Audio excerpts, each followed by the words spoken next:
So what is up guys? This is my day 117 ng pagpapasarap. So ngayon guys, nakaplano tayo guys, mag-gym sana tayo ngayon guys. Kaso guys, meron tayong problema. Yung problema natin is yung pera natin is ganito na lang. Para tayo makapag-gym dito guys. Pero hindi yan importante guys. Mag-workout tayo mamaya. Kahit hindi tayo makapag-gym ngayon, pero mag-workout tayo ngayon. Kasi hindi talaga tayo makapag-gym guys kasi tingnan nyo yung pera ko. Wala na. Puro na lang coins. Pero hindi yan importante guys. Mag-workout tayo kahit papano. Mag-ano tayo ng diskarte guys kung anong gagawin natin. So let's go. So ngayon guys, kakain muna tayo ngayon guys. So meron tayong itlog, 4 na itlog at saka 200 grams of white rice at saka wala tayong fiber ngayon. So kakain muna tayo guys kasi marami tayong labahan guys. Hindi pa tayo nakapaglaba nung linggo kasi napansin diba guys, nung linggo guys, pumunta kami sa team building namin sa doon, yung na-post ko lately. So ngayon guys, hindi ako nakapaglaba. So ngayon maglalaba ako.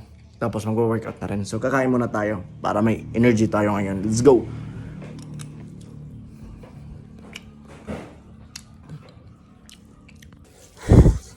Okay guys.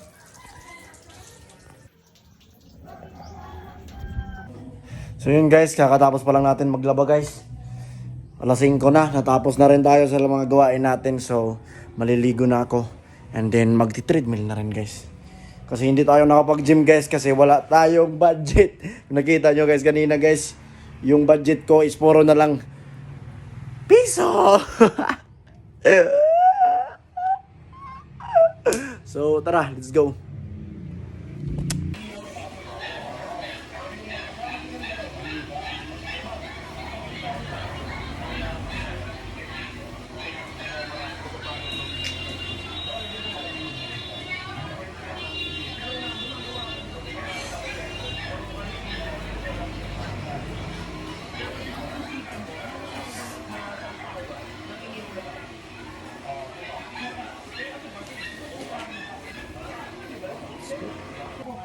So yun guys, nakatapos pa lang natin guys mag-workout guys.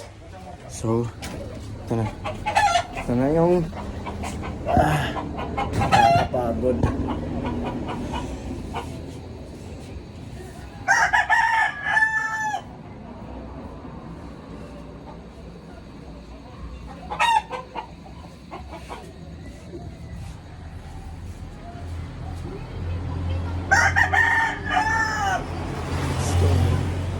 Nakatapos pa lang natin guys.